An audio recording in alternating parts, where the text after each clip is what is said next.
चक्रवर्ती जगद्वंदे जगद्गुरु ಸಿದ್ಧಾರೂಢರನ್ನು ಎಲ್ಲರೂ ಸ್ಥಾಪಿಸಿಕೊಂಡು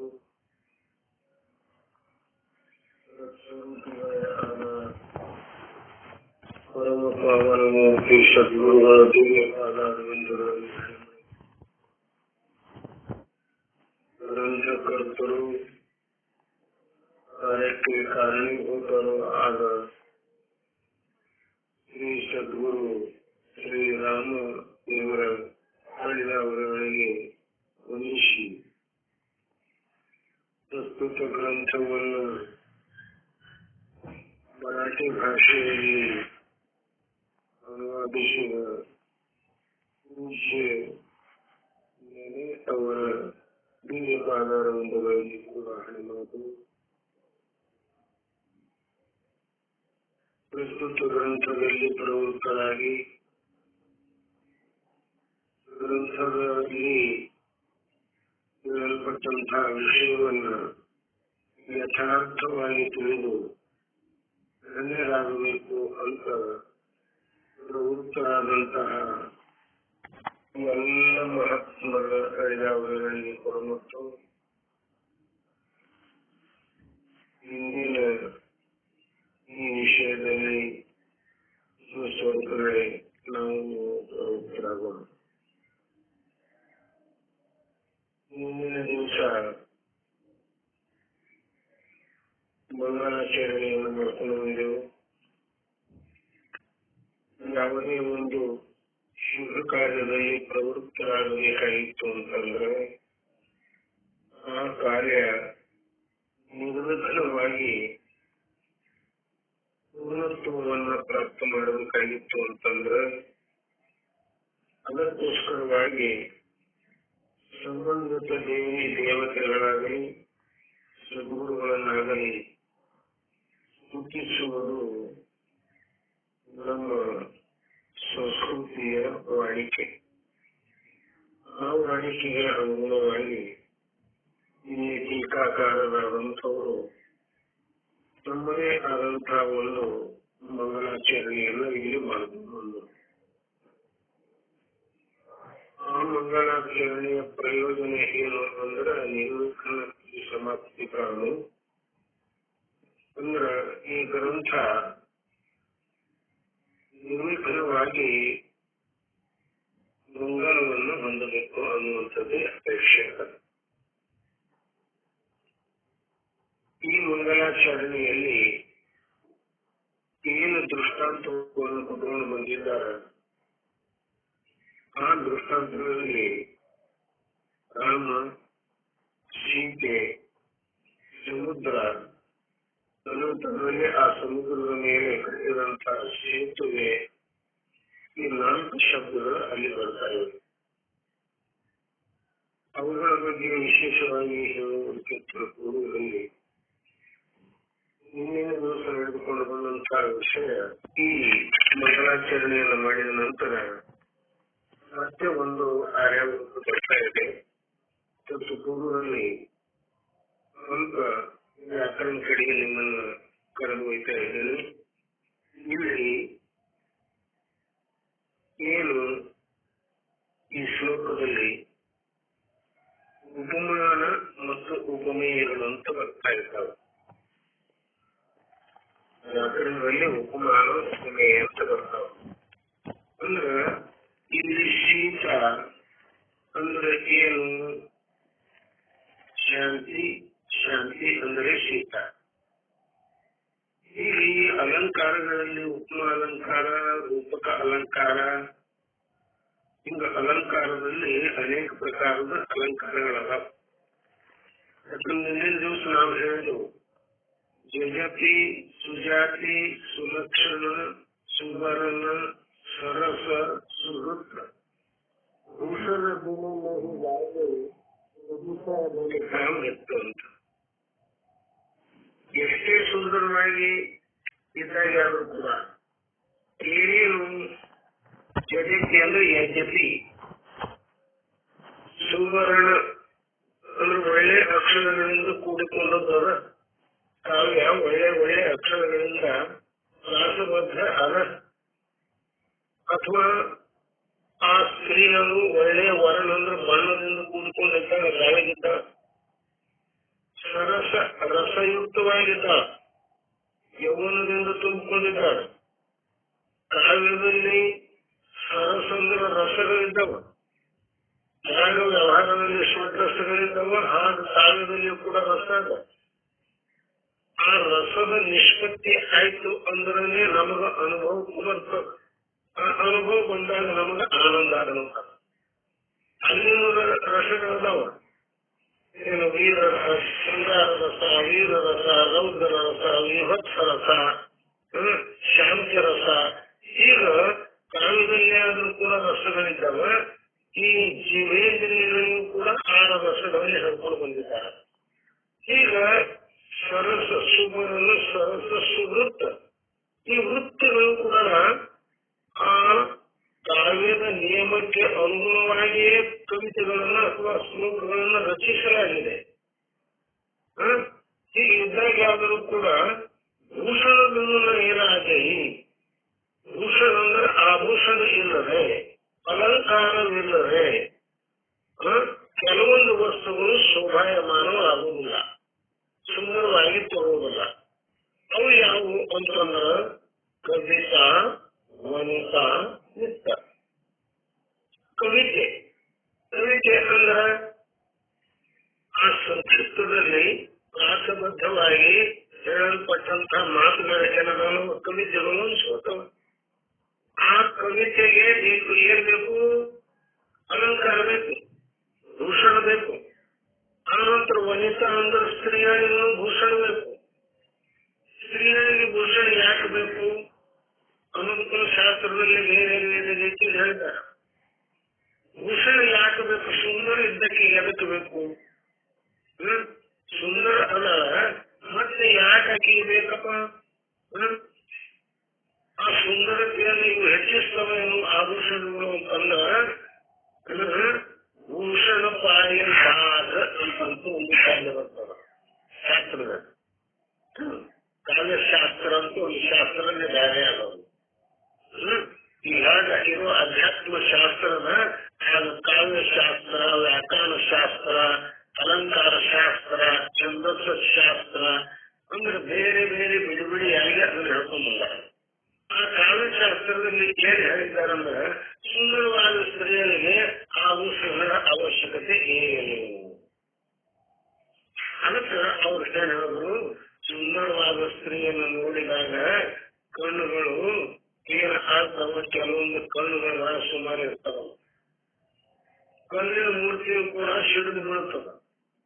ಅಂತ ಸಂದರ್ಭದಲ್ಲಿ ಆ ಕಣ್ಣುಗಳು ಅಪಾಯವನ್ನು ಮಾಡದೇ ಇರಲಿ ಅಂತಂದ್ರ ದೃಢಪದ ಪುಂಶನಕ್ಕೂ ಭೂಷಣಪ್ಪ ಎಂದಾಗ, ದೃಢಪದ ಪುಂಶನಕ್ಕೂ.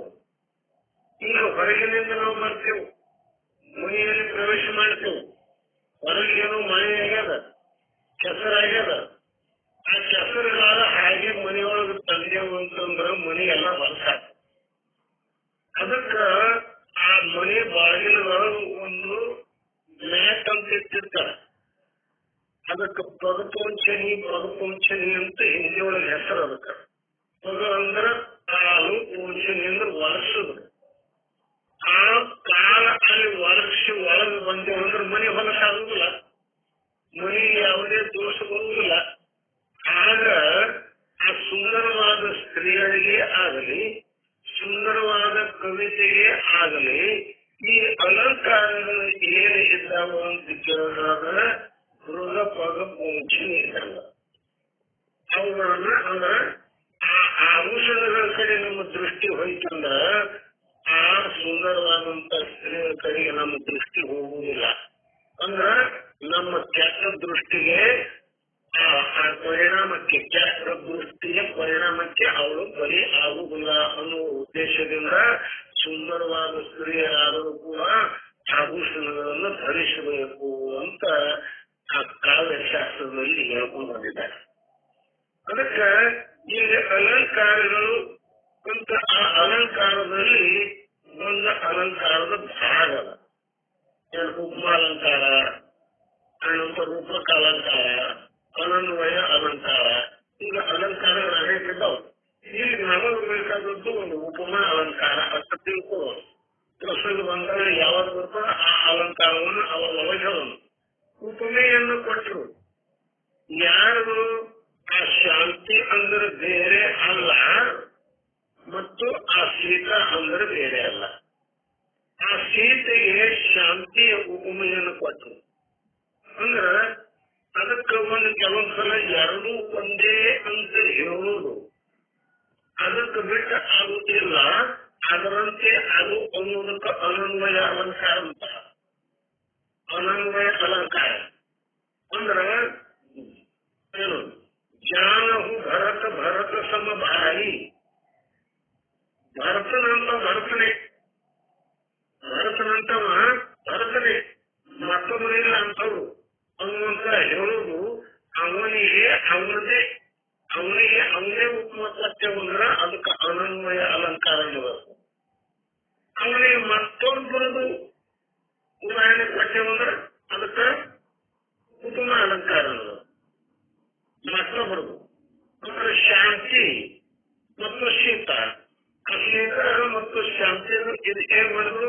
ಉಪಮೆಯನ್ನು ಕೊಟ್ಟರು. ಆ ಉಪಮ ಕೊಟ್ಟು ಏನ್ ಮಾಡಿದ್ರು? ಹೇಳಿದ್ರು. ಮತ್ತೇನ್ ಮಾಡಿದ್ರು? ಇದು ಸೇತುವೆಗೆ, ಆ ಸೇತು ಅದಲ್ಲ, ಆ ಸೇತುವೆಗೆ ಏನಾದ್ರು ಕೊಟ್ರಿ ಅಂತಂದ್ರ ಅಲ್ಲಿ ತತ್ವಬೋಧ ಅನ್ನುವಂಥದ್ದು ಉಪಮ ಕೊಟ್ಟರು. ತತ್ವಬೋಧ ಅನ್ನುವಂತಹ ಸೇತುವೆ, ಆ ತತ್ವಬೋಧ ಅನ್ನುವಂತಹ ಸೇತುವೆಯನ್ನು ಕಟ್ಟಿ ಈ ಭವಸಾಗರ ಅನ್ನುವಂಥದ್ದೇನಂದ್ರೆ ಇದನ್ನ ದಾಟಿ ಹೋಗ್ಬೋದು. ಇಲ್ಲಿ ಭವ ಅಂದ್ರೇನು? ಭವ ಭವತಿ, ಹುಟ್ಟುವುದು ಸಾಯುವುದು ಎಲ್ಲಿ ನಡೀತದ ಅದಕ್ಕೆ ಭವ ಅನ್ನಬೇಕು. ಆ ಭವಕ್ಕೆ ಎದರದು ಕೊಟ್ಟರೆ ಆ ಜಲ, ಆ ಭವಜಲ, ಆ ನೀರಿನಲ್ಲಿ ಇರೋಲ್ಲ, ಸಮುದ್ರದಲ್ಲಿ ಇರೋಲ್ಲ, ಅದರ ಉದ್ಮೆಯನ್ನು ಕೊಟ್ಟರು. ಈಗ ಯಾವುದಕ್ಕೆ ಉಪಮ ಕೊಡ್ತಾರ ಅಂದ್ರೆ ಹೋಲಿಕೆ ಕೊಡ್ತಾರ. ಹೋಲಿಸಿಕೊಳ್ಳುವಂತ ಶಬ್ದ, ಹೋಲಿಕೆ ಕೊಡುವಂತ ಶಬ್ದ ಸ್ವಲ್ಪ ಗಮನದಲ್ಲಿಟ್ಕೊಳ್ಬೇಕು. ಹೋಲಿಕೆ ಕೊಡುವ ಶಬ್ದ, ಹೋಲಿಸಿಕೊಳ್ಳುವ ಶಬ್ದ.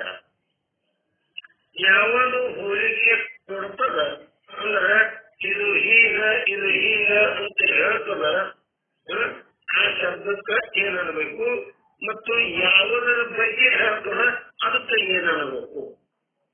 ಹೋಲಿಸಿಕೊಳ್ಳುವಂತ ಶಬ್ದಕ್ಕ ಉಪಮೇಯ, ಹೋಲಿಕೆ ಕೊಡುವ ಶಬ್ದಕ್ಕ ಉಪಮಾನ. ನಿಮಗೆ ಏನು ಒಂದು ದೃಷ್ಟಾಂತ ಹೇಳಿದ್ರೆ ತಿಳಿತದ. ಯಾರೋ ಒಬ್ರು ಕನ್ಯೆ ನೋಡ್ಲಿಕ್ಕೆ ಹೋಗೋದಿತ್ತು. ಅವ್ರ ಕನ್ಯೆ ನೋಡ್ಲಿಕ್ಕಂತ ಹೋದ್ರು. ಹೋಗುವಾಗ ಒಬ್ಬಾಗ ಅವನಿಗೂ ಹೋಗಬೇಕಾಗಿತ್ತು. ಅದು ಏನೋ ಅನಿವಾರ್ಯ ಕಾರಣದಿಂದ ಅವನಿಗೆ ಹೋಗುವುದು ಆಗಲಿಲ್ಲ. ಇವರು ಹೋಗಿ ಬಂದು ಕನ್ಯೆ ನೋಡಿ ಬಂದರು. ಕನ್ಯೆ ಪಾಸನ ಮಾಡಿದ್ರು. ಈಗ ಯಾವತ್ತು ಹೋಗಬೇಕಾಗಿತ್ತು ಅನಿವಾರ್ಯವಾಗಿ ಹೋಗಿಲ್ಲ. ಆತ ಅವ್ರಿಗೆ ಕೇಳಲ್ಲ, ಅಪ್ಪ ಕನ್ಯೆ ನೋಡಿ ಬಂದ್ರೇನು? ಹೌದು ನೋಡಿ ಬಂದೆವು. ಮತ್ತೆ ಹೇಗಿದ್ದಾರ ಹುಡುಗಿ ಅಂತ ಕೇಳಲ್ಲ. ಹೇಗಿದ್ದಾರ ಹುಡುಗಿ ಅಂತಂದ್ರ ಅವ್ರಿಗೆ ಏನ್ ಹೇಳಿದ್ರು? ನಮ್ಮ ಊರಾಗ ಆ ಸಂಗಣ್ಣ ಗೌಡ್ರು ಏನಿದ್ದಾರಲ್ಲ, ಆ ಸಂಗಣ್ಣ ಗೌಡ್ರ ಮಗಳು ಸವಿತಾ, ಆ ಸವಿತಾ ಹೇಗ ಅದಳ ಹಾಗೆ ಅದಲ್ಲ ಆ ಹುಡುಗಿ ಅಂತ ಹೇಳುದು. ಈಗ ಆ ನೋಡಿ ಬಂದ ಹುಡುಗಿ ಮತ್ತು ಈ ಸವಿತಾ ಇವ್ರು ಇಬ್ಬರಿದ್ದಾರೆ. ಇವ್ರು ಇಬ್ಬರಲ್ಲಿ ಒಬ್ಬರು ಉಪಮಾನ ಇದ್ದಾರ, ಒಬ್ಬರು ಉಪಮೇಯ ಇದ್ದಾರೆ.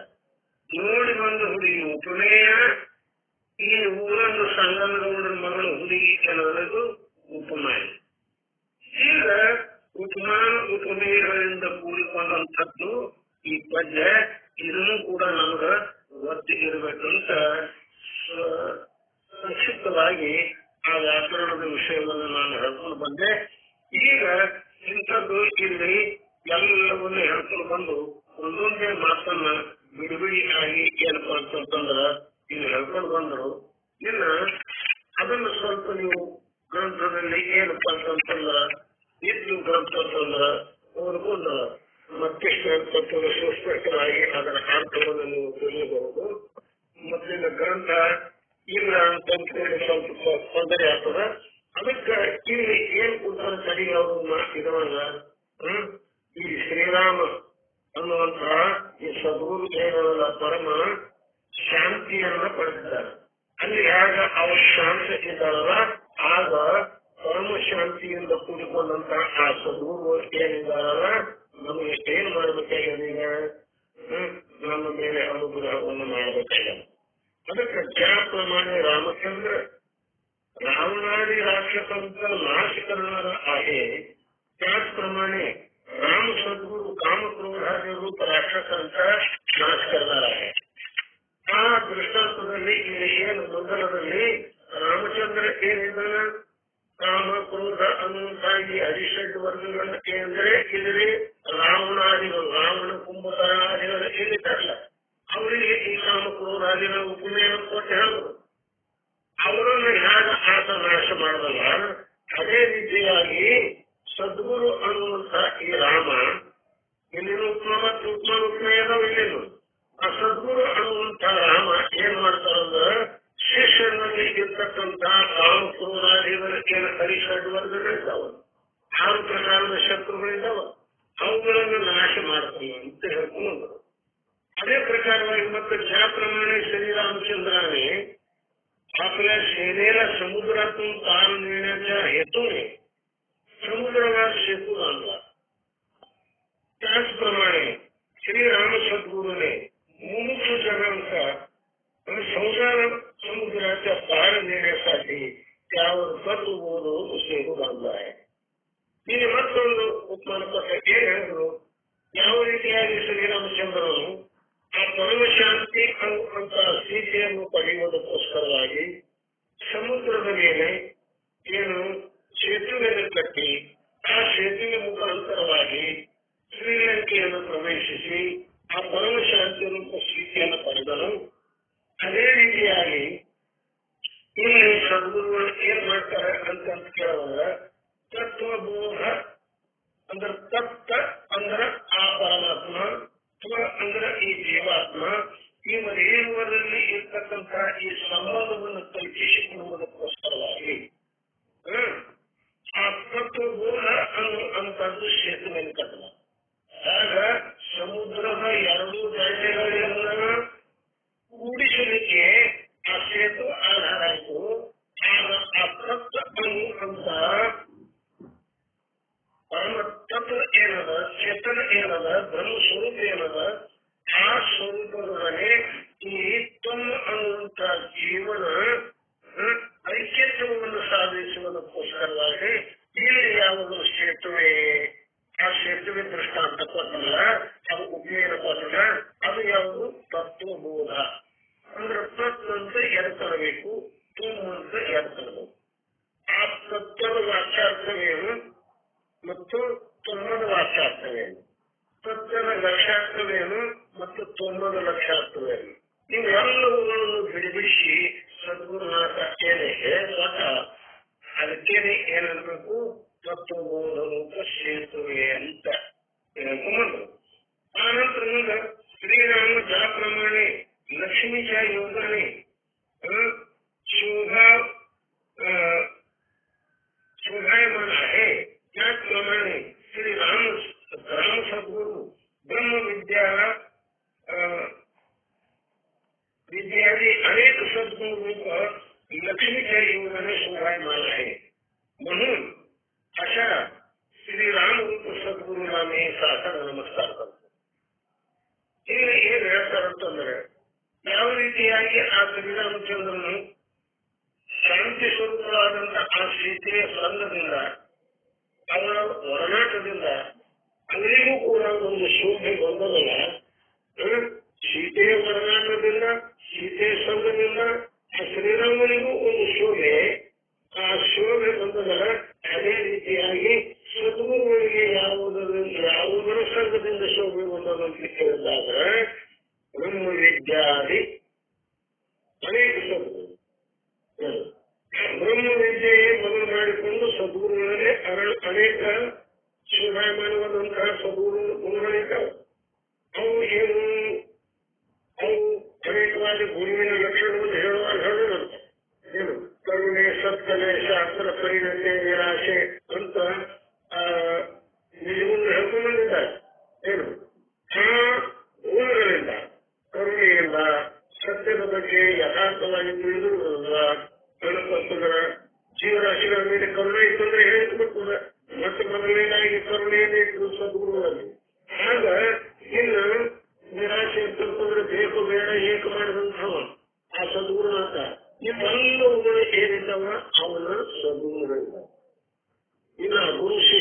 ಅಕ್ಷರಗಳು ಬಂದಾಗ ಹೇಳುವಂತವ್ರನ್ನ ಈಗ ಇದು ಶಾಸ್ತ್ರ ಅನ್ನುವಂಥದ್ದೇನದ ಆ ಶಾಸ್ತ್ರ ಅಥವಾ ಬ್ರಹ್ಮ ವಿದ್ಯಾ ಅನ್ನುವಂಥದ್ದೇ ಆ ಸ್ವಗುರುಗಳಿಗೆ ಒಂದು ಆಭೂಷಣ. ಯಾವ ಗುರುವಿನಲ್ಲಿ ಆ ಬ್ರಹ್ಮ ವಿದ್ಯೆ ಅದ ಅದೇ ಅವನಿಗೆ ಕಾಂತಿ, ಅವರೇ ಅದು ಶೋಭ. ಅಂತ ಶೋಭ ಅಂತ ಕಾಂತಿಗಳಿಂದ ಅಂತ ಆಭರಣಗಳಿಂದ ಯುಕ್ತವಾದಂತಹ ಆ ಸದ್ಗುರುಗಳಿಗೆ ನಾನು ಸಾಷ್ಟಾಂಗ ನಮಸ್ಕಾರವನ್ನು ಮಾಡುತ್ತೇನೆ ಅಂತ ಇಲ್ಲಿ ಹೇಳ್ಕೊಂಡು ಇಲ್ಲಿ ನಮಸ್ಕಾರ ಎದಕ್ಕೆ ತಿಂತಾರ ಅದನ್ನು ನಾವು ಮಾಡಿದೆ. ತನ್ನ ನಿಕೃಷ್ಟತೆ ಮತ್ತು ಯಾರನ್ನು ಕುರಿತು ಶರಣು ಹೋಗಿರುವೆವೋ ಅವರ ಶ್ರೇಷ್ಠತೆಯನ್ನು ವ್ಯಕ್ತ ಮಾಡುವುದಕ್ಕೆ ನಾವು ನಮಸ್ಕಾರ ಅಂತೀವಿ. ಅಂಥವರಿಗೆ ನಾವು ಶರಣ ಹೋಗುತ್ತೇವೆ. ಇನ್ನು ಸಾಷ್ಟಾಂಗ ಅಂತೂ ಒಂದು ಶಬ್ದ ಬಂದದ್ದು. ಸಹ ಅಷ್ಟ ಅಂಗ ಸಾಷ್ಟಾಂಗ. ಅಷ್ಟ ಅಂಗಗಳನ್ನು ಕೂಡಿಕೊಂಡು ನಮಸ್ಕಾರವನ್ನು ಮಾಡಬೇಕು. ಗುರುಗಳ ಮುಂದೆ ನಮಸ್ಕಾರ ಹೇಗೆ ಮಾಡಬೇಕು ಅಂತ ಕೇಳಿದ್ರೆ ಅಷ್ಟಾಂಗ ಸಹಿತವಾಗಿ ಮಾಡಬೇಕು ಅಂತ ಶಾಸ್ತ್ರದಲ್ಲಿ ಹೇಳ್ತಾ ಬಂದಿದ್ದಾರೆ. ಆ ಅಷ್ಟ ಅಂಗಗಳು ಯಾವುವು ಅನ್ನುವಂಥದ್ದನ್ನು ತಿಳಿಯುವುದು ಅವಶ್ಯಕತೆ. ಆದ್ದರಿಂದ ಆ ಅಷ್ಟ ಅಂಗಗಳನ್ನ ಬಹಳ ಸುಂದರವಾಗಿ ನಿಜಗಳು ಹೇಳ್ಕೊಂಡು ಬಂದಿದ್ದಾರೆ. ಏನ್ ಹೇಳ್ಯಾರವರು? ಎರಡು ಪದವೆರಡು, ಕರವೆರಡು, ಭುಜವೇನೆ ನೊಸಲು ಎರಡು, ನೆಲಸೌಕಲು ಅಷ್ಟಾಂಗದಿ ನಲಿಸಿ ಗುರುವರ್ಯ ಕರುಣಿಸು ಎಂತರಂಗನು. ಏನವು ಎಂಟು ಅಂಗಗಳು ಅಂದ್ರೆ ಪದವೆರಡು, ಎರಡು ಪಾದ, ಮತ್ತೆ ಏನು ಕರವೆರಡು, ಈ ಹಸ್ತಗಳು ಕೈಗಳೆರಡು, ಆನಂತರ ಭುಜವೆರಡು ಅಂದ್ರೆ ಎಷ್ಟಾದ್ರೆ ಆಡಗಳು, ಎರಡು ಕಾಲ, ಎರಡು ಕೈಯ, ಎರಡು ಭುಜಗಳು ಮತ್ತು ನೊಸಲು ಮತ್ತು ಎದೆ. ಈ ಎದೆ ಮತ್ತು ನೊಸಲು ಅಂದ್ರೆ ಎದೆ, ಇವು ಎರಡು. ಈ ಒಟ್ಟಾರೆ ಎಷ್ಟಾದ್ರು ಎಂಟದು. ಈ ಅಷ್ಟಾಂಗಗಳು ಆ ಭೂಮಿಗೆ ತಗುಲುವಂತೆ ಅಂದ್ರೆ ಅಷ್ಟ ಅಂಗ. ಈ ಎಂಟು ಅಂಗಗಳು ಭೂಮಿಗೆ ತಗುಲುವಂತೆ ನಾವು ದಂಡಾಕಾರವಾಗಿ ಇದರ ದಂಡ ನಮಸ್ಕಾರ, ದಂಡ ನಮಸ್ಕಾರ, ದಂಡ ಬಡಿಗೆ. ಆ ಬಡಿಗೆ ಸರಳವಾದಂತಹ ಬಡಿಗೆ ಇತ್ತಂದ್ರೆ ಅದು ಭೂಮಿ ಮೇಲೆ ಬಿದ್ದಾಗ ಅದರ ಸಂಪೂರ್ಣ ಅಂಗ ಭೂಮಿಗೆ ಯಾವ ರೀತಿಯಾಗಿ ಆಣಿಕೊಂಡು ಇರುತ್ತದೆಯೋ ಅದೇ ರೀತಿಯಾಗಿ ನಮ್ಮ ಈ ಎರಡು ಅಂಗಗಳನ್ನ ನಾವು ಭೂಮಿಗೆ ತಗುಲುವಂತೆ ನಮ್ಮ ಶರೀರದ ಆಧಾರವನ್ನು ಅಳವಡಿಸಿ ಆ ಸದ್ಗುರುಗಳಿಗೆ ನಾವು ನಮಸ್ಕಾರವನ್ನು ಮಾಡಬೇಕು ಅಂತ ಇಲ್ಲಿ ಹೇಳ್ಕೊಂಡು ಅದಕ್ಕೆ ಇನ್ನು ಮುಂದಿನ ಒಂದು ಮತ್ತೆ ಆರ್ಯಾವೃತ್ತಂ ಅಂತ ಮತ್ತೊಂದು ಪದ್ಯ ಈ ಶ್ಲೋಕ ಅಲ್ಲಿ ಬರ್ತದೆ. ಅಲ್ಲಿ ಅದು ಏನದ ಅದನ್ನು ನೋಡೋಣ. ಪಂಚೀಕರಣ ವ್ಯಾಖ್ಯಾ ಶುಭಬೋಧಾರ್ಥ ಕರೋಮ್ಯಂ ಸರಳಂ ಸಂಸ್ಕೃತ ವಾಕ್ ಜ್ಞಾನ ಗುಜರ ಸದ್ಭಾಷೆಯ ಮೋಕ್ಷಣ. ಏನ್ ಹೇಳ್ತಾರೆ ಇದರಲ್ಲಿ? ಇದರ ತಾತ್ಪರ್ಯ ಒಂದೊಂದಾಗಿ ಸ್ವಲ್ಪ ನನ್ನ ಕೈಮುಟ್ಟಿಗೆ ತಿಳಿದಷ್ಟೇ. ಸಂಸ್ಕೃತವನ್ನು ಅಷ್ಟೊಂದು ಬಲ್ಲವನಲ್ಲ. ಮಹಾತ್ಮರು ಎಲ್ಲಾದ್ರೂ ತಪ್ಪುಗಳು ಅದನ್ನು ನನಗೆ ಮಾರ್ಗದರ್ಶನ ಮಾಡ್ಕೊಂತ ಕೇಳುತ್ತಾ ಪಂಚೀಕರಣ ವ್ಯಾಖ್ಯಾನ. ಈ ಪಂಚೀಕರಣ ಅನ್ನುವಂತಹ ಈ ಗ್ರಂಥದ ವ್ಯಾಖ್ಯೆಯನ್ನ ಅದರ ನಿರೂಪಣೆಯನ್ನ ಅದರ ವಿಷಯವನ್ನು ಸ್ಪಷ್ಟವಾಗಿ ತಿಳಿಸುವ ಆ ಜ್ಞಾನ ಏನದ ಅದಕ್ಕೆ ವ್ಯಾಖ್ಯಾ ಅನ್ನಬೇಕು. ವ್ಯಾಖ್ಯಾನ ಪಂಚೀಕರಣ ಅನ್ನುವಂಥದ್ದು ಇಲ್ಲಿ ವ್ಯಾಖ್ಯೆ ಮಾಡೋದಿದ್ದೀನಿ ನಾನು. ಅದನ್ನು ಸುಸ್ಪಷ್ಟವಾಗಿ ತಿಳಿಸಲಿಕ್ಕೆ ಪ್ರಯತ್ನ ಮಾಡೋದಿದ್ದೀನಿ. ಅದು ಹೇಗದ ಪಂಚೀಕರಣ ಅಂದ್ರೆ ಸುಖಬೋಧಾರ್ಥ. ಅದರ ಜ್ಞಾನ, ಬೋಧದ ಜ್ಞಾನ ನಾವು ಮಾಡ್ಕೊಂಡೇವು ಅಂದ್ರೆ ನಮಗೆ ಸುಖ ಅನ್ನುವಂಥದ್ದು ಪ್ರಾಪ್ತಿ ಆಗ್ತದೆ. ಆ ಸುಖದ ಬೋಧೆ ನಿಮಗೆ ಆಗಬೇಕು, ಶಿಷ್ಯರುಗಳಿಗೆ ಆಗಬೇಕು. ಆ ಸುಖದ ಅನುಭೂತಿ ಅವರಿಗೆ ಆಗಬೇಕು ಅನ್ನುವಂತಹ ಸದುದ್ದೇಶದಿಂದ ಕರೋಮಿ ಅಹಂ, ಕರೋಮಿ ಮಾಡುತ್ತೇನೆ, ಅಹಂ ಅಂದ್ರೆ ನಾನು ಮಾಡುತ್ತೇನೆ. ಏನ್ ಮಾಡುತ್ತೇನೆ?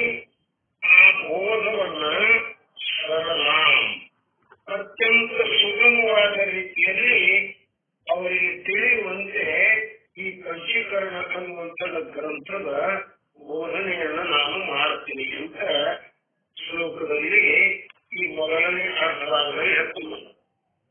ಇನ್ನು ಎರಡನೇ ಅರ್ಧಭಾಗದಲ್ಲಿ ಏನಾದ್ರ ಸಂಸ್ಕೃತ ವಾಕ್ ಅಜ್ಞಾನ, ಸಂಸ್ಕೃತವಾದ ಜ್ಞಾನ, ಸಂಸ್ಕೃತದ ವಾಣಿ ಏನದ, ಸಂಸ್ಕೃತ ಭಾಷೆ ಏನದ, ಆ ಭಾಷೆಯ ಅಜ್ಞಾನ. ಯಾರು ಅಜ್ಞರೋ, ಯಾರು ಸರಿಯಾಗಿ ಅದರ ಸಂಸ್ಕೃತ ಭಾಷೆಯನ್ನು ತಿಳಿಯಲು ಅಸಮರ್ಥರೋ ಅಂಥವರ ಸಲುವಾಗಿ ನಾನು ಏನು ಮಾಡ್ತಾ ಇದ್ದೇನೆ?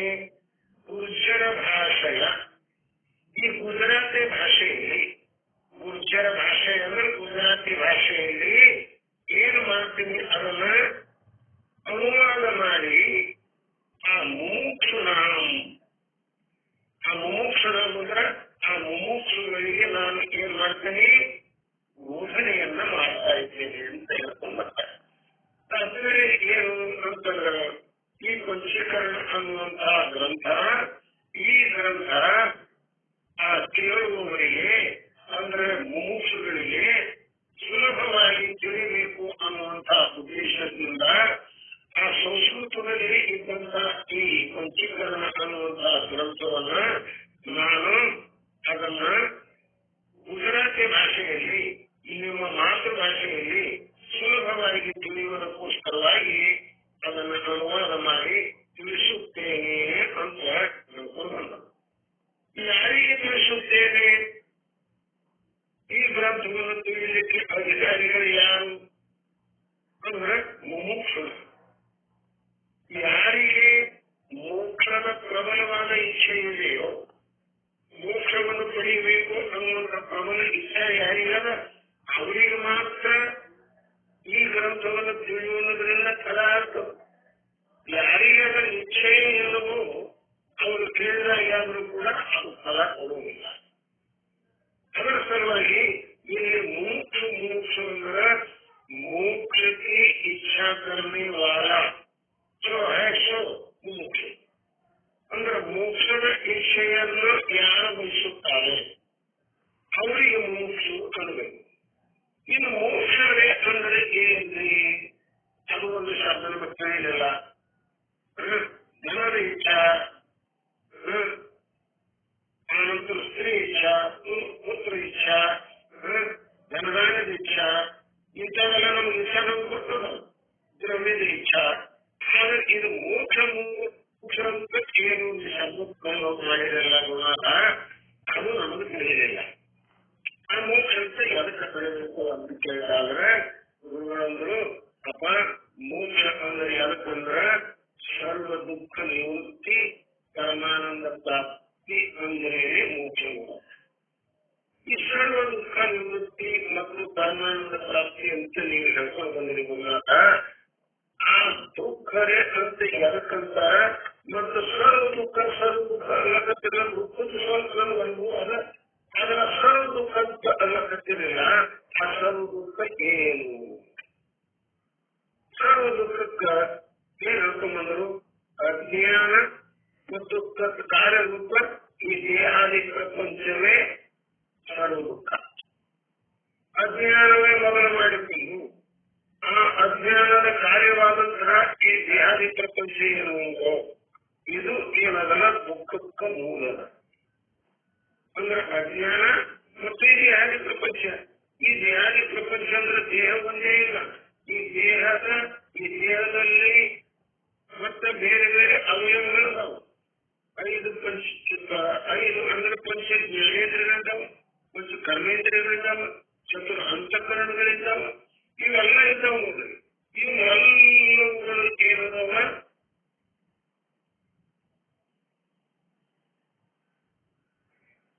ಅದಕ್ಕೆ ಒಂದು ಪ್ರಯೋಜನ ಅದ.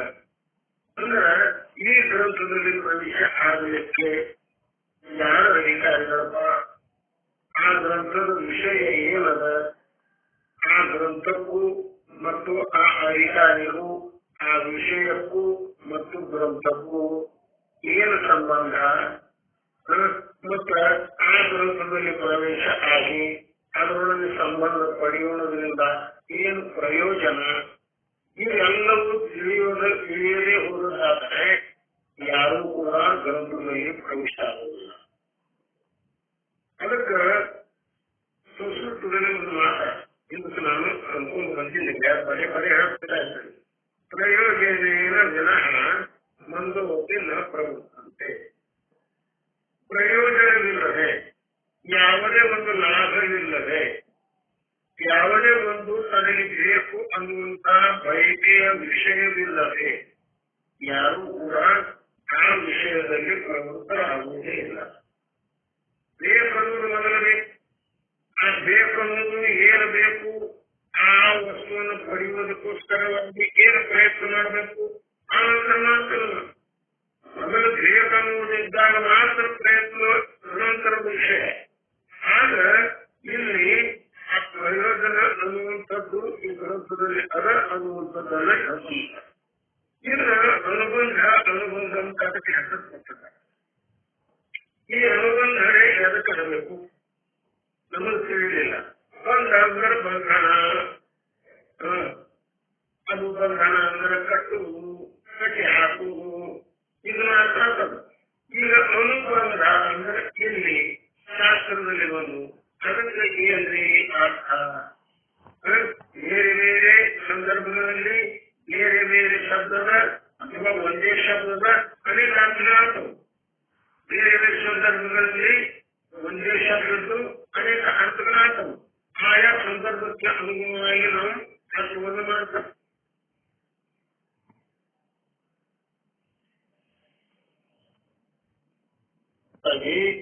ಏನು ಶಾಸ್ತ್ರದಲ್ಲಿ ಪ್ರವೇಶ ಮಾಡ್ತಾನಲ್ಲ, ಆ ಮಾಡುವ ಪ್ರಕ್ರಿಯೆ ಏನು ಉಂಟು ಅದಕ್ಕೆ ಅನುಬಂಧ ಅನ್ನಬೇಕು. ಇನ್ನು ಎರಡನೇ ಮಾತು ಅದಕ್ಕೆ ಅರ್ಥ ಕೊಟ್ಟರು. ಗ್ರಂಥದಲ್ಲಿ ಪ್ರವೃತ್ತಿಯನ್ನುಂಟು ಮಾಡುವ ಜ್ಞಾನಕ್ಕೆ ವಿಷಯವಾದದ್ದು. ಗ್ರಂಥದಲ್ಲಿ ಪ್ರವೃತ್ತಿ ಉಂಟು ಮಾಡಲಿಕ್ಕೆ ಯಾವ ಜ್ಞಾನ ಬೇಕೋ ಆ ಜ್ಞಾನಕ್ಕೆ ಏನೇನು ವಿಷಯಗಳು ಉಂಟು ಅವುಗಳಿಗೆ ಅನುಬಂಧ ಅನ್ನಬೇಕು. ಅವು ಯಾವದವರಿ, ಅವು ವಿಷಯಗಳಲ್ಲಿ ಯಾವದವ, ಅವು ನಾಲ್ಕದವ.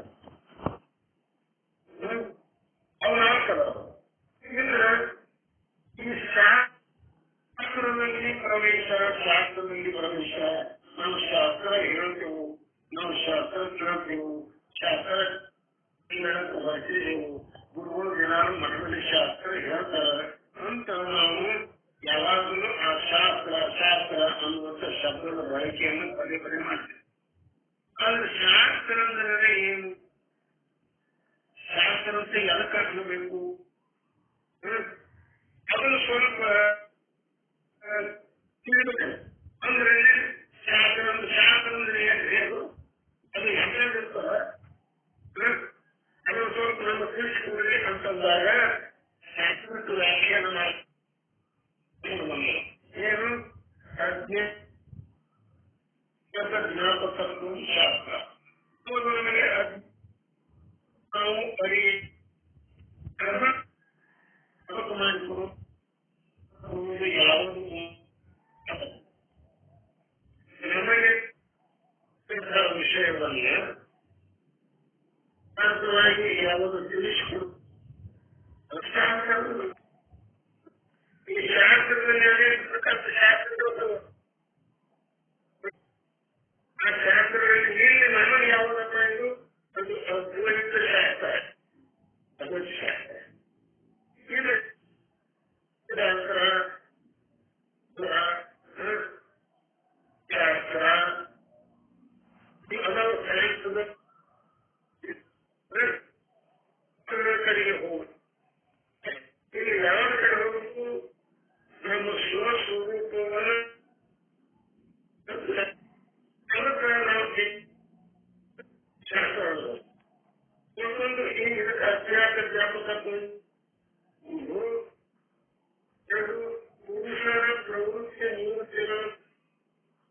ಪ್ರವೇಶಿಸುತ್ತಾನೆಯೋ ಅದು ಪ್ರವೃತ್ತಿ ಯಾವುದ ಪ್ರವೃತ್ತರಾಗಬೇಕು, ಯಾವುದರಲ್ಲಿ ಪ್ರವೃತ್ತರ ತಿಳಿಸಿಕೊಟ್ಟೆ ಯಾವುದರ ಅದಕ್ಕೂ ಶಾಸ್ತ್ರ. ಇದು ಪುರುಷರು ಪುರುಷರು ಒಂದು ಶಬ್ದ ಬಂದವು. ಚಂದ್ರೋದಯ ಪುರುಷ ಅಂತಲ್ಲ, ವಸತಿ ಇದು ಪುರುಷ.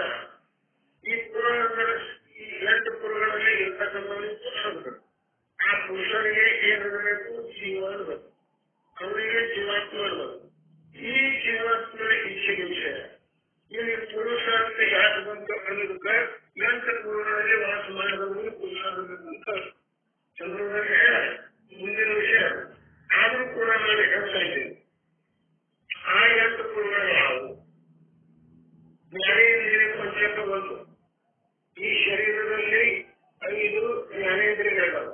ಇದು ಒಂದು ಪುರ. ಕರ್ಮೇಂದ್ರಿಯಗಳಾದ ಈ ಶರೀರದಲ್ಲಿ ಆ ಕರ್ಮೇಂದ್ರಿಯ ಪಂಚಕ ಇವು 5 ಕೂಡಿ ಒಂದು ಪುರ ಡಯಾಗ್ರಾಮ್.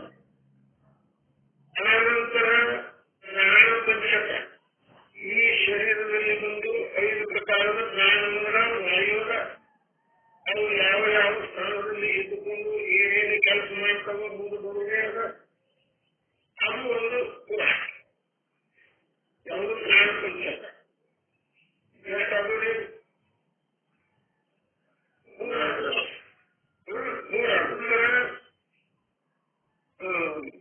ಪಂಚಮಹಾಭೂತಗಳು. ಪಂಚಮಹಾಭೂತಗಳು ಇದೊಂದು ಪುರ. ಆನಂತರ ಅಂತಃಕರಣ ಚತುಷ್ಟಯ ಇದೊಂದು ಪುರ. ಎಷ್ಟಾದರೂ 5. ಆನಂದ ವಿದ್ಯೆ, ಕಾಮ ಮತ್ತು ಕರ್ಮ ಇವು 3. ಅವು 5. ಈಗ 8 ಪುರದಲ್ಲಿ ಇವೆಲ್ಲ ಎಲ್ಲದವ? ಈ ಶರೀರದಲ್ಲೇ ಅದಾವ. ಮತ್ತೆ ಆ ತಿಳುವಳಿಕೆ ಅನ್ನುವಂಥದ್ದು, ಆತ್ಮ ಅನ್ನುವಂಥದ್ದು ಏನದ ಈ ಶರೀರದಲ್ಲೇ ಅದ. ಅಂದ್ರೆ ಈ 8 ಪುರದಲ್ಲಿ ಯಾವತ್ತೂ ವಾಸ ಮಾಡಿರುವನು ಅವನಿಗೆ ಏನಾಗಬೇಕು? ಪುರುಷ ಪುರುಷ ಆಗಬೇಕು. ಆ ಪುರುಷ ಅಂದ್ರೆ ಆ ಜೀವಾತ್ಮ ಅವನ ಪ್ರವೃತ್ತಿ ಮತ್ತು ನಿವೃತ್ತಿಗಳನ್ನು ಯಾವುದರಲ್ಲಿ ಪ್ರವೃತ್ತಿ ಆಗಬೇಕು, ಯಾವುದರಲ್ಲಿ ಪ್ರವೃತ್ತಿ ಆಗಬಹುದು ಅನ್ನುವಂಥದ್ದನ್ನು ತಿಳಿಸಿಕೊಳ್ಳುವುದಕ್ಕೆ ಹೇಳ್ತೀವಿ ನಾವು ಶಾಸ್ತ್ರ ಅಂತ. ಈಗ ಈ ಶಾಸ್ತ್ರದಲ್ಲಿ ಯಾವ ಪ್ರವೃತ್ತಿ ಆಗ್ತಾನ ಅವನಿಗೆ ಮುಮುಕ್ಷು ಅಂತ. ಅಂದ್ರೆ ಇದರ ಪ್ರಯೋಜನ ಏನದ? ಅವ ಮುಕ್ತನಾಗಬಯಸ್ತಾನ. ಇವು ಏನು 8 ಪುರಗಳಲ್ಲ, ಈ 8 ಪುರಗಳಿಂದ ನನಗೆ ಮುಕ್ತಿ ಆಗ. ಇವು ಏನದವ? ದುಃಖದ ಹೇತು ಅದಾವ. ಈ ದುಃಖದ ಹೇತು ಆದಂತಹ ಈ 8 ಪುರಗಳಿಂದ ನಾನು ಹೋಗಬೇಕು. ಅದಕ್ಕೆ ಹೇಳ್ತಾರೆ, ಸಾಕಾಯಿತು ಈ ಊರಲ್ಲ ತನ್ನ ದೇಶಕ್ಕೆ ಹೋಗುವ ಬಾರಲ್ಲ. ಅಂದ್ರೆ ಈ ಊರ ಈ 8 ಪುರಗಳು ನಮ್ಗೆ ಸಾಕಾದು. ಯಾಕೆ ಸಾಕಾದು? ಇವು ದುಃಖ ಕೊಡ್ತಕ್ಕಂತ ಸಾಕಾದು. ಯಾಕಂದ್ರೆ ಸುಖದ ಸ್ವರೂಪದ ಸುಖ ಕೊಟ್ಟಿದ್ದು ನಾವು ಸಾಕಾಗುದ್ರೆ ಅದು ಬೇಗ ಆಗ್ತದೆ. ಆದ್ರೆ ನೀವು ದುಃಖ ಕೊಡ್ತಾವಂತ ತಿಳ್ಕೊಂಡೆ ನಾಲ್ಕುವರೆಗೆ ಏನ್ ಮಾಡಿದ್ರು, ಇದಕ್ಕೆ ಊರಿಗೆ ಹೋಲಿಸಿ ಇದು ಸಾಕಾಯ್ತು, ಈಗ ನಾವು ಮತ್ತೊಂದು ಊರಿಗೆ ಹೋಗಬೇಕು. ಆ ಮತ್ತೊಂದು ಊರು ಯಾವುದು? ಅದು ಮೋಕ್ಷ ಅನ್ನುವಂಥದ್ದು. ಆ ಊರಿಗೆ ನಾವು ಹೋಗುವ ಅಂತ ಹೇಳ್ಕೊಂಡಲ್ಲ. ಆಗ ಅಂತ ಇಚ್ಛೆಯನ್ನ ಯಾವಾಗಲೂ ಮಾಡುವನು ಅಥವಾ ಯಾವ ಪುರುಷನು ಮಾಡುವನು ಅಥವಾ ಯಾವ ಜೀವನು ಮಾಡುವನು ಅವನಿಗೆ ಏನು ಅನ್ನಬೇಕು ಅಂದ್ರೆ ಮುಮುಕ್ಷು ಅಲ್ಲ. ಅವನಿಗೆ ಮುಮುಕ್ಷು ಅನ್ನಬೇಕು. ಅಂತ ಮುಮುಕ್ಷು ಆನಂದವ ಈ ಗ್ರಂಥದಲ್ಲಿ ಪ್ರವೇಶ ಆಗಬೇಕಾಗಿತ್ತು ಅಂದ್ರ ಅವನ ಮೊದಲು ಏನು ಆಗಬೇಕು? ಅವನ ಅಧಿಕಾರಿ ಇರಬೇಕು. ಆ ಪುರುಷ ಗ್ರಂಥಕ್ಕೆ ಅಧಿಕಾರಿ ಇರಬೇಕು. ಗ್ರಂಥದಲ್ಲಿ ಪ್ರವೇಶ ಆಗಲಿಕ್ಕೆ ಅಧಿಕಾರಿ ಇರಬೇಕು. ಮತ್ತೆ ಆ ಅಧಿಕಾರ ಅವನಲ್ಲಿ ಇರಲಿಲ್ಲಂದ್ರ ಆ ಪ್ರವೃತ್ತಿ ಆದಾಗ್ಯಾದರೂ ಕೂಡ ಅವನಿಗೆ ಅದರ ಫಲ ಸಿಗುವುದಿಲ್ಲ. ಆದ್ರಿಂದ ಏನ್ ಮಾಡ್ಕೊಂಡ್ಬಂದ್ರು? ಈ ಅಧಿಕಾರಿ ವಿಷಯ ಪ್ರಯೋಜನ ಅನ್ನುವಂತ ಈ 4 ಪ್ರಕಾರದ ಅನುಬಂಧಗಳನ್ನ ಈ ಗ್ರಂಥದ ಆರಂಭದಲ್ಲಿ ಸದ್ಗುರುಗಳು ಹೇಳ್ಕೊಂಡ್ಬಂದರು. ಅವರು ಪ್ರಯೋಜನದಿಂದ ಏನಾಗ್ತದೆ ಅಂತ ಕೇಳಿದ್ರೆ, ನಾವು ಯಥಾರ್ಥವಾಗಿ ಅಧಿಕಾರಿ ಆಗ್ತೇವೆ ಮತ್ತು ವಿಷಯ ಏನದ ಅನ್ನೋದು ತಿಳಿತೇವೆ. ಆ ಸಂಬಂಧವನ್ನು ಯಾವ ರೀತಿಯಾಗಿ ಮಾಡ್ಕೋಬೇಕು ಅನ್ನೋದು ತಿಳಿತದ. ಅದರಿಂದ ನಮಗೆ ಪ್ರಯೋಜನ ಆಗ್ತದೆ. ಅದಕ್ಕೆ ಇಲ್ಲಿ ಈ ಅಧಿಕಾರಿ, ವಿಷಯ, ಸಂಬಂಧ ಮತ್ತು ಪ್ರಯೋಜನ ಅನ್ನುವಂತಹ 4 ಪ್ರಕಾರದ ಅನುಬಂಧ ಚತುಷ್ಟಯಗಳನ್ನು ಒಂದೊಂದಾಗಿ ಇಲ್ಲಿ ಸದ್ಗುರುಗಳು ಹೇಳ್ತಾರೆ. ಇನ್ನು ಮೊದಲನೆಯದಾಗಿ ಅಧಿಕಾರಿ ಅಂತ ಯಾರಿಗೆ ಅನ್ನಬೇಕು ಅನ್ನುವಂಥದ್ದನ್ನು ಹೇಳ್ತಾರೆ. ಯಾರಿಗೆ ಅಧಿಕಾರಿ ಅನ್ನಬೇಕು? ಆತ್ಮ ಮತ್ತು ಅನಾತ್ಮ. ಆತ್ಮ ಯಾವುದು ಮತ್ತು ಅನಾತ್ಮ ಯಾವುದು ಅಂದ್ರೆ ಸತ್ಯ ಯಾವುದು, ಮಿಥ್ಯೆ ಯಾವುದು ಅಂದ್ರೆ ವಿಕಾರ ಅಬಾಧಿತವಾದಂತಹ ವಸ್ತು ಯಾವಾಗದ ಮತ್ತು ದಾನ ಅನ್ನುವುದು ಯಾವಾಗ. ಇದನ್ನು ತಿಳಿಯುವುದು, ಇದರ ವಿವೇಕ ಯಾರಿಗೆ ಇರ್ತದ ಅನ್ನೋ ಅಧಿಕಾರಿ. ಯಾಕ್ರಿ ಆತ್ಮ ಅಂತ ಎದಕ್ಕಬೇಕು, ಅನಾತ್ಮ ಅಂತ ಎದಕ್ಕಬೇಕು ಮತ್ತೆ ನಾವು ಅಂತದ್ದು ಮುಂದೆ. ಇನ್ನು ಆತ್ಮ ಮತ್ತು ಅನಾತ್ಮ ಇವುಗಳನ್ನು ತಿಳಿಯುವಂಥದ್ದು ಏನದ ಆ ತಿಳುವಳಿಕೆಗೆ ವಿವೇಕ ಅಂತಾರೆ. ಆ ವಿವೇಕ ಅವರಲ್ಲಿ ಇರಬೇಕು. ಅಂದ್ರ ಅವರಿಗೆ ಅಧಿಕಾರ ಇರ್ತದೆ. ಅಂದ್ರೆ ಇದು ಒಂದೇ ಗುಣ ಇದ್ರ ಸಾಕು ಅಂತ ಕೇಳಿದ್ರೆ ಇಲ್ಲಪ್ಪ, ಇನ್ನೂ ಕೆಲವೊಂದು ಗುಣಗಳು ಅವನಲ್ಲಿ ಇರಬೇಕು. ಅದು ಯಾವುದು? ಇನ್ನು ವೈರಾಗ್ಯ ಅನ್ನೋದನ್ನು ಇರಬೇಕು. ಒಂದು ಆತ್ಮ ಅನಾತ್ಮದ ವಿವೇಕ, ಎರಡನೇದು ವೈರಾಗ್ಯ, ಆಯ್ತು. ಇನ್ನು ಮೂರನೇದು ಶಮ ಸಮಾಧಿ ಷಟ್ ಸಂಪತ್ತಿ. ಶಮ, ದಮ ಮತ್ತೊಂದ ಉಪರತಿ, ತಿತಿಕ್ಷಾ, ಶ್ರದ್ಧಾ, ಸಮಾಧಾನ. ವಿಶ್ವದ ಮೊದಲು ಆಗಿರೋದು ಇವನ್ನ ಅವರಲ್ಲಿ ಇರಬೇಕು. ಇವು 6 ಪ್ರಕಾರದ್ದು ಸಂಪತ್ತಿ ಅಂತ ತಿಳ್ಕೊಂಡ್ರೆ ಅವನು ಅವನಲ್ಲಿರ್ಬೇಕು. ಮತ್ತೆ ಏನಿರ್ಬೇಕು? ಇವೆಲ್ಲ ಇದ್ದುಕೊಂಡು ಮೋಕ್ಷದ ಇಚ್ಛಾನು ಇರಬೇಕು. ಈಗ 4 ಗುಣಗಳು ಎಷ್ಟು? 4. ಈ 4ರಲ್ಲಿ ಮತ್ತೆ ಒಂದೊಂದು ಮೇಲೆ ಒಂದು 9 ಆಗಿ ಹೋಗ್ತಾರೆ. ಈ 6 ಸಮಾಧಿ ಸಂಪತ್ತಿ ಒಂದು 6, ಆತ್ಮ ಅನಾತ್ಮದ ವಿವೇಕ ಒಂದು 7, ವೈರಾಗ್ಯ ಒಂದು 8, ಮೋಕ್ಷದ ಇಚ್ಛೆ ಒಂದು 9. ಈಗ 9 ಗುಣಗಳಿಂದ ಕೂಡಿಕೊಂಡವ ಯಾವ ಇದ್ದಾನ ಅವನಿಗೆ ಅಧಿಕಾರಿ ಅನ್ನಬೇಕು. ಉಳಿದವರಿಗೆ ಅಧಿಕಾರಿ ಅನ್ಕೂಡುದು. ಎದಕ್ಕೆ ಅಂತಂದ್ರ ಈ ಗ್ರಂಥದಲ್ಲಿ ಪ್ರವೇಶ ಆಗಿದೆ, ಪ್ರಕರಣ ಗ್ರಂಥದಲ್ಲಿ ಪ್ರವೇಶ ಆಗಿದೆ. ಅಧ್ಯಾತ್ಮ ಬೋಧವನ್ನು ಮಾಡಿಕೊಡ್ತಕ್ಕಂತಹ ಯಾವುದೇ ಒಂದು ಗ್ರಂಥ ಏನಾದ, ಬ್ರಹ್ಮಾತ್ಮರ ಐಕ್ಯತ್ವವನ್ನು ಬೋಧ ಮಾಡತಕ್ಕಂತಹ ಯಾವುದೇ ಒಂದು ಗ್ರಂಥ ಅದ, ಅದಕ್ಕೆ ಪ್ರಕರಣ ಗ್ರಂಥ ಅನ್ನಬೇಕು. ಅಂತಹ ಗ್ರಂಥದಲ್ಲಿ ಪ್ರವೇಶ ಆಗಲಿಕ್ಕೆ ಈ 4 ಗುಣಗಳು ಯಾವುದರಲ್ಲಿ ಅದಾವಲ್ಲ ಅವನಿಗೆ ಏನು ಅನ್ನಬೇಕು ಅಂತ ಕೇಳಿದ್ರೆ ಅಧಿಕಾರಿ ಅಂತ ಅನ್ನಬೇಕು. ಇನ್ನು ಈ 4 ಗುಣಗಳಂದ್ರೆ ಇಲ್ಲಿ ಒಟ್ಟಾರೆ ಇಲ್ಲಿನ ಒಂದೊಂದನ್ನ ಇಲ್ಲಿ ನಾವು ತಿಳ್ಕೊಂಡ್ಬಿಟ್ಟೆ. ಇದರಲ್ಲಿ ಬೇರೆ ಬೇರೆ ರೀತಿಯಲ್ಲಿ ಹೇಳ್ಕೊಂಡ್ಬಂದರು. ಇಲ್ಲಿ ಬೇರೆ ರೀತಿಯಲ್ಲಿ ಹೇಳಿದ್ದಾರೆ. ಬೇರೆ ಬೇರೆ ಗ್ರಂಥಗಳು ಬೇರೆ ಬೇರೆ ರೀತಿಯಲ್ಲಿ ಹೇಳಿದ್ರು. ಮನ ವಿಕ್ಷೇಪ ಜಾತಿಯ ನಹಿ किंतु एक अज्ञान साधन सहित नर अधिकृतम मत्स्यो अधिकृतम ज्ञान ಅಂತ ಹೇಳ್ಕೊಂಡು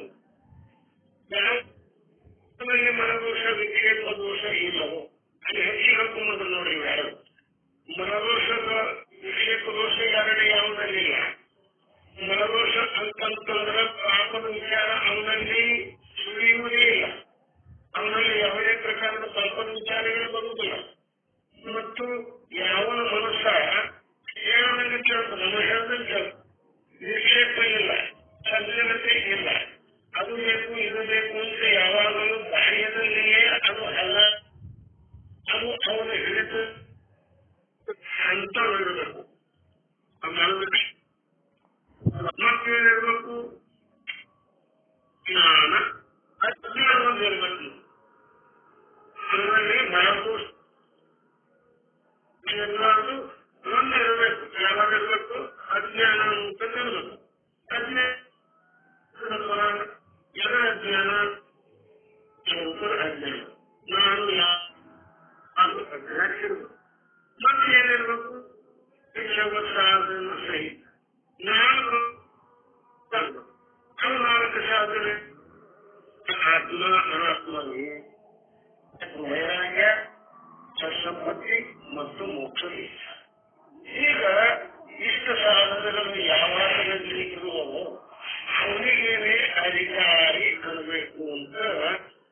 ಆಗಿತ್ತು ಅಂದ್ರೆ ಯಾವ್ದ್ರಲ್ಲಿ ಮಲದೋಷ ಇಲ್ಲವೋ ವಿಶೇಷ ಇಲ್ಲವೋ ಅವನಿಗೆ ಅಂತ ವಿಚಾರ ಬರ್ತದ.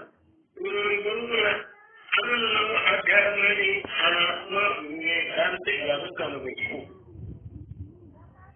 ಆತ್ಮ ಮತ್ತು ಅನಾತ್ಮದ ವಿವೇಕಾಂತಿ ಅದಕ್ಕೆ ಅನ್ನಬೇಕು.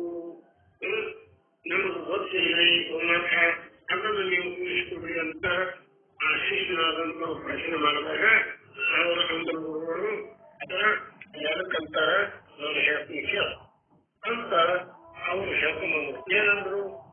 आत्मस्वरूप नित्य आहे आणि त्याचा व्यतिरिक्त सर्व अनित्य आहे असा जो मनाचा निश्चय त्याचे नाव विवेक व तोच त्यातले पहिले साधन आहे.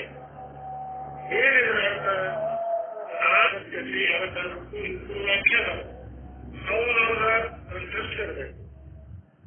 ಅಂದ್ರೆ ನಿತ್ಯ ಅಂದ್ರೆ चतुर अभाव रहित को नित्य कहिए. चतुर अभाव रहित ಅದಕ್ಕೆ ನಿತ್ಯ ಇರಬೇಕು. ಸತ್ಯ ಜಗತ್ತಬೇಕು. ತ್ರಿಕಾಲ ಅಭಾವಿತಕ್ಕೂ ಸತ್ಯ ಕಹಿಯೇ. ಈಗ ಒಂದೊಂದಕ್ಕೆ ಒಂದೊಂದು ಬೇರೆ ಬೇರೆ ಅರ್ಥಗಳು. ಇನ್ನು ಚತುರ ಅಭಾವ ಅಂದ್ರೆ ಯಾಕಂತಾರ ಮತ್ತೊಂದು ಬಂದ್ರೆ ಅದು ನಮ್ಗೆ ಗೊತ್ತಿಲ್ಲ. ಯಾಕ ಶುರುವಾತಿ ಹಿಡ್ಕೊಂಡ್ರೆ ಎಲ್ಲನೇ ಶಾಸ್ತ್ರದಲ್ಲಿ ಹತ್ತು ಬಂದ್ರಲ್ಲ ಅವೆಲ್ಲವೂ ಬರ್ತಾವ. ಅವನ್ನ ಸ್ವಲ್ಪ ನಾವು ಸ್ವಲ್ಪ ಅವ್ರು ಅರ್ತಿರ್ಬೇಕು. ಇನ್ನು ಚತುರ ಅಭಾವ ರಹಿತ ಅದಕ್ಕೆ ನಿತ್ಯ ಅಂತ ಕೇಳ್ಕೊಂಡಾಗ ಆ ಅಭಾವಗಳು ಯಾವುವು ಅಂತಂದ್ರೆ ಅವು 4 ಪ್ರಕಾರದ ಅಭಾವಗಳಲ್ಲಿ ಹೇಳ್ಕೊಂಡು ಅವು ಯಾವುವು? ಪ್ರಾಕ ಅಭಾವ, ದೋಷ ಅಭಾವ, ಅನ್ಯೋನ್ಯ ಅಭಾವ ಮತ್ತು ಅತ್ಯಂತ ಅಭಾವ. ಈಗ 4 ಅಭಾವಗಳನ್ನ ಶಾಸ್ತ್ರದಲ್ಲಿ ಹೇಳ್ಕೊಂಡಿದ್ದಾರೆ. ಇನ್ನು ಅವುಗಳಿಗೆ ಸಂಕ್ಷಿಪ್ತವಾಗಿ ಹೇಳೋದಲ್ಲ, ಬೇಕಾದವರು ಅದನ್ನು ಬರ್ಕೊಳ್ಬಹುದು ಅಥವಾ ನೆನಪು ಇಟ್ಕೊಳ್ಬಹುದು. ಮೊದಲನೇದು ಪ್ರಾಕ್ ಅಂದ್ರೆ ಮೊದಲು, ಪ್ರಾಕ್ ಅಂದ್ರೆ ಹಿಂದೆ, ಅಭಾವ ಅಂದ್ರೆ ಯಾವುದೇ ಒಂದು ವಸ್ತುವಿನ ಉತ್ಪತ್ತಿ ಆಗುವುದಕ್ಕಿಂತಲೂ ಪೂರ್ವದಲ್ಲಿ ಆ ವಸ್ತುವಿಂದು ಅಭಾವ ಇರ್ತದ. ಆ ವಸ್ತು ಅಭಾವ ಇರ್ತದಂದ್ರೆ ಆ ವಸ್ತು ಇರುವುದಿಲ್ಲ. ಯಾವುದೇ ಒಂದು ಘಟ ಅದ, ಆ ಘಟ ಕುಂಬಾರ ಆ ಕೊಡವನ್ನು ಮಾಡುವುದಕ್ಕಿಂತಲೂ ಪೂರ್ವದಲ್ಲಿ ಕೊಡ ಇರುವುದಿಲ್ಲ. ಯಾವಾಗ ಆದ ಕೊಡ ನಿರ್ಮಾಣ ಮಾಡಿದ ಅವಾಗ ಆ ಕೊಡದ ಉತ್ಪತ್ತಿ ಆಯ್ತು. ಆ ಉತ್ಪತ್ತಿ ಪೂರ್ವದಲ್ಲಿ ಏನು ಕೊಡದ ಅಭಾವ ಇತ್ತು ಅದಕ್ಕೆ ಪ್ರಾಕ ಅಭಾವ, ಪ್ರಾಕ ಅಭಾವ ಇದು. ಇನ್ನು ಎರಡನೇದಾಗಿ ಪ್ರಧ್ವಂಸ ಅಭಾವ. ಪ್ರಧ್ವಂಸ ಅಂದ್ರೆ ನಾಶ. ಆ ವಿಶೇಷವಾಗಿ ಅದು ನಾಶ ಆಯ್ತು ಅಂದ್ರೆ ಅದು ಇದೇ ವಸ್ತು ಅದ ಅನ್ನುವುದನ್ನು ತಿಳಿಯದ ಇರತಕ್ಕಂಥದ್ದು ಅಷ್ಟು ಪರ್ಯಂತರವೇ ಅದು ನಾಶ. ಅಂದ್ರೆ ಏನು? ಅದು ಒಳದು ಹೊರ ಬೋಗಿ ಆಯ್ತು, ಉತ್ಪತ್ತಿ ಆಗಿಬಿಡ್ತು. ಈಗ ಅದಕ್ಕೆ ನಾವು ಸ್ವರ ಅನ್ನುವುದಿಲ್ಲ, ಘಟ ಅನ್ನುವುದಿಲ್ಲ. ಅದಕ್ಕೆ ಒಬ್ಬರಿಗೆ ನಮ್ಮ ಬೋಗಿ ಅಂತೇವೆ.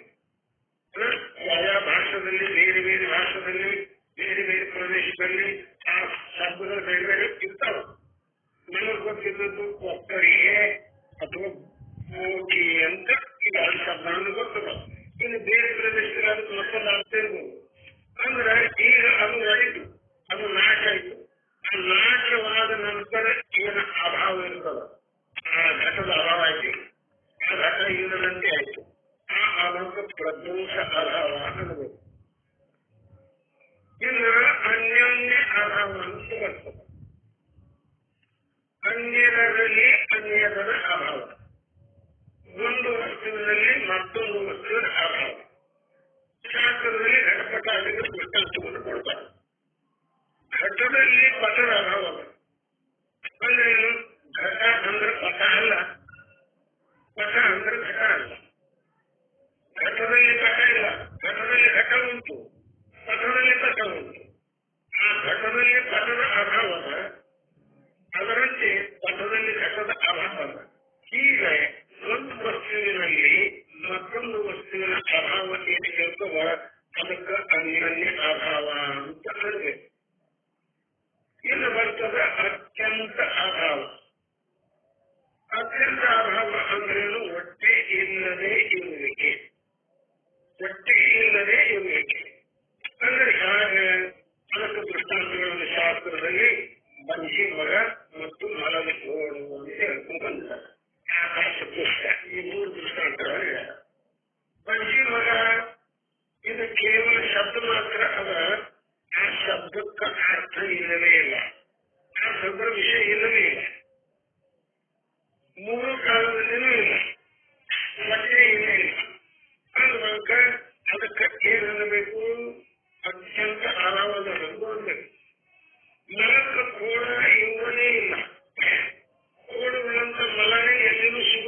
ಅತ್ಯಂತ ಅಭಾವ ಅಂದ.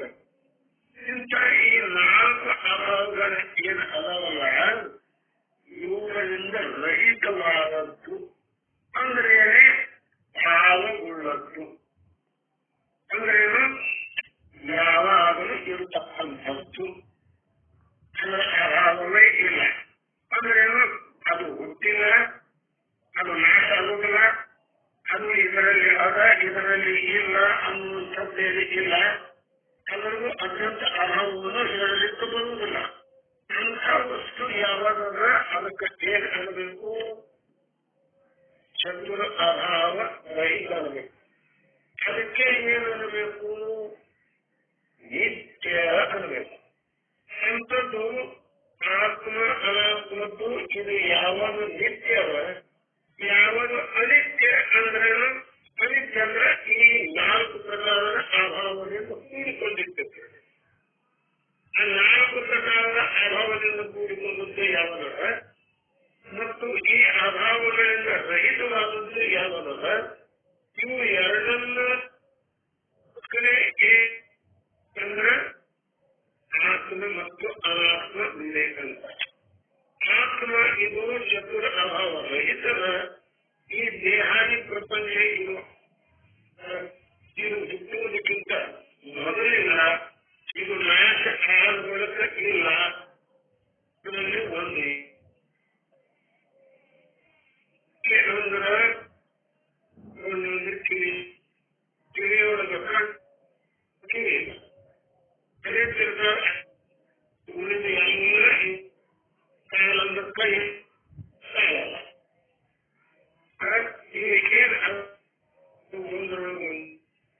ಮತ್ತೆ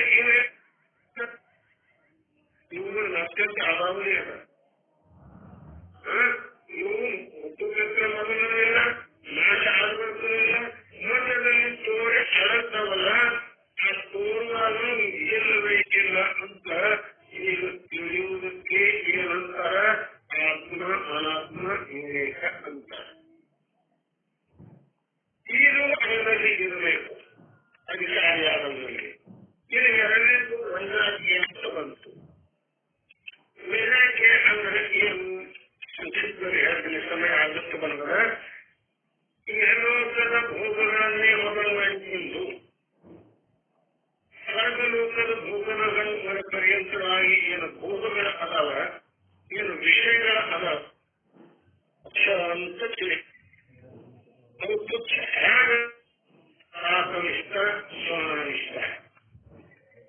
ಆ ಕಾಗಿ ಮತ್ತು ಸ್ವರ್ಣಗಳ ಇಷ್ಟ ಅದರಂತೆ ಅವರ ಕಾರಿಗೆ ಅದಾವಂತ ತಿಳ್ಕೊಂಡು ಅವುಗಳಲ್ಲಿ ಪ್ರವೃತ್ತನಾಗದೇ ಇರುವುದು. ಅಂದ್ರೆ ಅವುಗಳ ಬಯಕೆಯನ್ನು ಮಾಡದೇ ಇರುವುದು, ಅವುಗಳನ್ನು ಬಯಸದೇ ಇರುವುದು. ಅದಕ್ಕೆ ವೈರಾಗ್ಯ. ವೈರಾಗ್ಯ ಬಯಸದೆವು ಯಾವುದೇ ಇಷ್ಟ ಮಾಡದೆವು ಅಂದ್ರೆ ಅದು ವೈರಾಗ್ಯ ಅಲ್ಲ. ಇದು ನಮಗೆ ದಾಯಕ, ಇದು ನಮಗೆ ದಾಯ, ಇದು ನಮಗೆ ಬೇಕಾಗಿಲ್ಲ. ಯಾಕೆ ಬೇಕಾಗಿಲ್ಲ? ಇದು ದೋಷಪೂರ್ಣವಾದದ್ದಲ್ಲ, ಇದು ದುಃಖಪೂರ್ಣವಾದದ್ದಲ್ಲ, ಇದು ಸಾಕು ಬೇಕುಗಳಿಂದ ಕೂಡಿಕೊಂಡಲ್ಲ. ಅದಕ್ಕೆ ಇದು ಶಾಶ್ವತವಾದಂತಹ ಸುಖ ಇಲ್ಲ. ಇದು ಸುಖದಕ್ಕೆ ತೋರಿದಾಗ್ಯಾದ ನಂತರ ದುಃಖಕ್ಕೆ ಕಾರಣ ಅದಕ್ಕಂತ ಬಿಟ್ಟುಬಿಡುವುದು ವೈರಾಗ್ಯ. ಇನ್ನು ಸಮಾಜ ಶಾಸ್ತ್ರ ಸಮಾಗಮ ಏನದಲ್ಲ 6 ಪ್ರಕಾರದವ. ಹೇಳ್ತದವ 6 ಪ್ರಕಾರಗಳು: ಶ್ರಮ, ದಮ, ಉಪರತಿ, ತಿತಿಕ್ಷಾ, ಶ್ರದ್ಧಾ ಮತ್ತು ಸಮಾಧಾನ. ಇವು 6 ಪ್ರಕಾರದ್ದು. ಇವು ಸಂಪತ್ತಿ ಅಂತ ಹೇಳ್ಕೊಂಡ. ಸಂಪತ್ತಿ ಏನಪ್ಪ? ಸುಖಕ್ಕೆ ಮೂಲ. ಎಲ್ಲರಿಗೂ ಗೊತ್ತದ. ಆ ಸಂಪತ್ತಿ ಇತ್ತಂದ್ರೆ ನಮಗೆ ಸುಖ ಆಗ್ತದ. ಆ ಧನ ವನಿತೆ ಸುತ್ತರು ಜಗ ತಿಳ್ಕೊಂಡು ಧನದ ಮರವ, ರಾಜ್ಯ ಮರವ, ವನಿತೆ ಸುತರ ನೋಡಿ ತನಕ ಧನಿಕನಾಗಿ ಕಾಣುತ್ತಿದ್ದ ಕನಸಿನಲ್ಲಿ ಇವೆಲ್ಲ ಅಷ್ಟಮಗಳನ್ನು ಅವೆಲ್ಲ ಸುಖಕ್ಕೆ ಕಾರಣ ಅಷ್ಟ. ಅವು ಎಷ್ಟು ಎಲ್ಲ ಸುಖಕ್ಕೆ ಕಾರಣ ತಿಳ್ಕೊಂಡಿದ್ವಲ್ಲ, ಅವು ಏನಲ್ಲ ಸುಖಕ್ಕಿಲ್ಲ.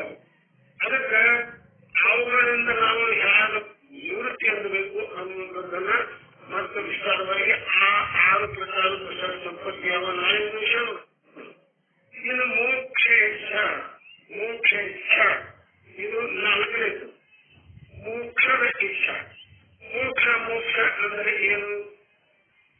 ಸರ್ವ ದುಃಖದ ನಿವೃತ್ತಿ, ಪರಮಾನಂದದ ಪ್ರಾಪ್ತಿ, ಅದು ಮೋಕ್ಷ.